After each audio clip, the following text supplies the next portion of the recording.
दोस्त जमाने से क्यों शिकवा करते हो, सदियों से बेदर्द रहा है ये जमाना, आसमां उनके कदमों के नीचे होती है, जिसने वक्त पे है वक्त को पहचाना। बिहार से की सियासत पुनः गरमा गई है और बिहार में एक नाम चिराग पासवान पुनः गूंजने लगा है। जी हां, आप देख रहे हैं गणादेश लाइव और मैं हूं Anup Kumar Singh, digital state head Bihar. राष्ट्रपति चुनाव को लेकर जो प्रधानमंत्री ने अपने दो प्रमुख के लोगों को जिम्मेवारी दी है, जिसमें बीजेपी के राष्ट्रीय अध्यक्ष जेपी नड्डा और देश के रक्षा मंत्री राजनाथ सिंह समन्वय बैठाने का काम कर रहे हैं, उसी को लेकर कल रक्षा मंत्री राजनाथ सिंह ने बिहार के एक युवा नेता और चिराग के नाम से मशहूर उजाला फैलाने वाले चिराग पासवान से बात की है। चिराग पासवान से उन्होंने राष्ट्रपति चुनाव को लेकर जहां समर्थन मांगा है, वहीं उन्होंने एक बड़ी बात कही है जो अंदर की खाने की खबरें आ रही है और जो चिराग के भी प्रवक्ताओं ने बताया है कि राजनाथ सिंह ने चिराग पासवान से कहा है कि चिराग आज भी एनडीए का हिस्सा है। इसको लेकर बिहार में सियासत पुनः गरमा गई है और कई तरह की चर्चाएं हवा में तैरने लगी है। चिराग पासवान ने सदी हुई रूप में और अपने निराले अंदाज के लिए जाने जाते हैं, जो शांति प्रिय राजनीति के लिए जाने जाते हैं। उन्होंने क्या कहा और किन बातों का जिक्र किया राष्ट्रपति चुनाव को लेकर, उन्होंने जो उम्मीदवार बीजेपी के द्वारा तय हुआ है उसका स्वागत किया है। आइए जानते हैं पूरी बात चिराग पासवान से। के लिए वैसे इस बात को मैं स्पष्ट कर दूं कि लोक जनशक्ति पार्टी रामविलास संख्या बल के तौर पर हम लोग का बहुत ज़्यादा उम्मीदवार के जीतने या हारने में संभवतः बहुत ज़्यादा भूमिका नहीं होगी। लोकसभा में एक वोट है हम लोग का, बट राष्ट्रपति चुनाव को अगर देखें, जिस इलेक्टोरल कॉलेज के माध्यम से चुनाव होता है, इस एक वोट की भी महत्व लगभग 700 प्लस वोट के आधार के तौर पर होती है एक एमपी के वोट की। बट बहरहाल मेरे इस एक वोट से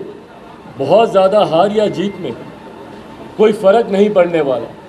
पर उसके बावजूद नैतिकता एक बहुत बड़ा आधार है। लोक जनशक्ति पार्टी रामविलास ने हमेशा अपने विचारों, अपने सिद्धांतों के आधार पर फैसले किए हैं। हमारे नेता आदरणीय रामविलास पासवान जी ने हमेशा लोक जनशक्ति पार्टी के सिद्धांतों के आधार पर, पार्टी के विचारों के आधार पर नीतिगत समर्थन हर गठबंधन को दिया है। कई ऐसे उदाहरण पूर्व में भी रहे हैं कि किसी गठबंधन के साथ रहने के बावजूद अगर हमारे विचारों के आधार पर उस गठबंधन का फैसला नहीं होता है या वो नीति हमारे सिद्धांतों के आधार पर नहीं होती है, तो हम लोगों ने प्रमुखता से मुखर तौर पर उसका विरोध करने का भी हम लोगों ने काम किया है। उदाहरण के तौर पर डिमोनेटाइजेशन एक ऐसा ही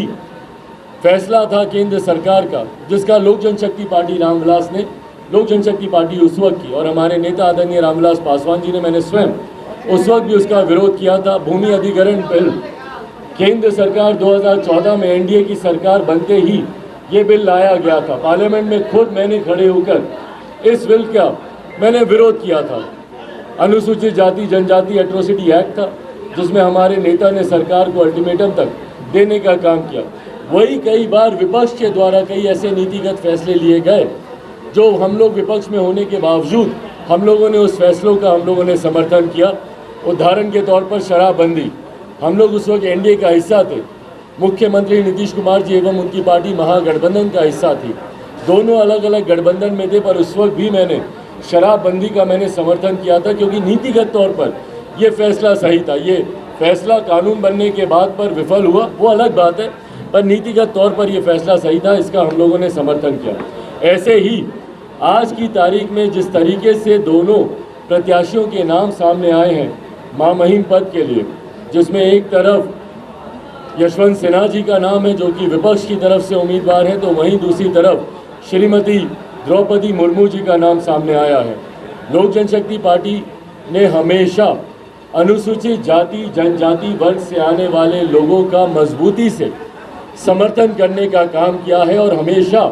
हमारे नेता ने उनके 50 साल के सक्रिय राजनीतिक इतिहास को अगर आप देखें, 5 दशक से ज़्यादा जो हमारे नेता आदरणीय रामविलास पासवान जी ने राजनीति में बिताए, हमेशा उन्होंने अनुसूचित जाति, जनजाति, पिछड़ा वर्ग, समाज के ऐसे वंचित वर्ग, गरीब परिवार से आने वाले लोगों को मुख्य धारा के साथ जोड़ने का उन्होंने काम किया। उन्हीं के पक्ष चिन्हों पर चलते हुए हम लोगों ने भी हमेशा ऐसे वर्ग से आने वाले लोगों को कैसे मुख्य धारा में प्रमुखता से जोड़ा जाए, उसके लिए हम लोगों ने कार्य करने का प्रयास किया। ऐसे में जब द्रौपदी मुर्मू जी का नाम सामने आया है तो लोक जनशक्ति पार्टी ने बिना कोई समय लगाए,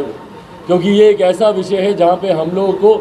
ज़्यादा विचार विमर्श की भी ज़रूरत नहीं है, ये हमारे सिद्धांतों के पूरी तरीके से साथ में है। हमारे विचारों से जो लड़ाई लोक जनशक्ति पार्टी रामविलास लड़ती है कि भैया अनुसूचित जाति जनजाति को प्रमुखता से उनका प्रतिनिधित्व केंद्र की राजनीति में होना चाहिए। ऐसे में देश के सर्वोच्च पद के लिए एक ऐसी महिला का नाम जो आदिवासी समुदाय से आती हैं, जब एनडीए की तरफ से सामने आया, लोक जनशक्ति पार्टी रामविलास ने कल रात विभिन्न नेताओं से हम लोग की चर्चा हुई, बातचीत हुई और एक आम राय बिना किसी विवाद के, यह आम राय हर किसी की थी, लोक जनशक्ति पार्टी रामविलास के हर एक नेता की, भले वो हमारे विभिन्न प्रदेशों के प्रदेश अध्यक्ष हों या हमारे राष्ट्रीय पदाधिकारी या हमारे बिहार प्रदेश के तमाम साथी, सबका एक स्वर में राय था कि हम लोगों को एनडीए के प्रत्याशी आदरणीय द्रौपदी मुर्मू जी का हम लोग को समर्थन करना चाहिए, ना सिर्फ क्योंकि वो एक महिला आदिवासी समुदाय से आती हैं, शेड्यूल्ड ट्राइब से आती हैं, बल्कि उनकी अपनी काबिलियत, जिस संघर्ष से और जिस मेहनत और जिस काबिलियत के बल पर वो देश के सर्वोच्च पद की दावेदारी तक वो पहुंची हैं, ये अपने में उनकी काबिलियत को दर्शाता है, उनके सामर्थ्य को दर्शाता है। और उनकी यही काबिलियत, इसी सामर्थ्य का समर्थन लोक जनशक्ति पार्टी रामविलास करती है। और पार्टी ने ये फैसला लिया है कि जिस तरीके से उनकी कार्यशैली रही एज अ गवर्नर, उनकी जो भूमिका रही झारखंड में, या एक जनप्रतिनिधि के तौर पर जिस तरीके से उनकी समाज के प्रति उनकी सेवा रही, इन तमाम बातों को देखते हुए, इन तमाम पृष्ठभूमि को देखते हुए लोक जनशक्ति पार्टी रामविलास ने ये फैसला लिया है कि हम लोग इस राष्ट्रपति चुनाव में लोक जनशक्ति पार्टी रामविलास का समर्थन एनडीए की प्रत्याशी आदरणीय द्रौपदी मुर्मू जी के लिए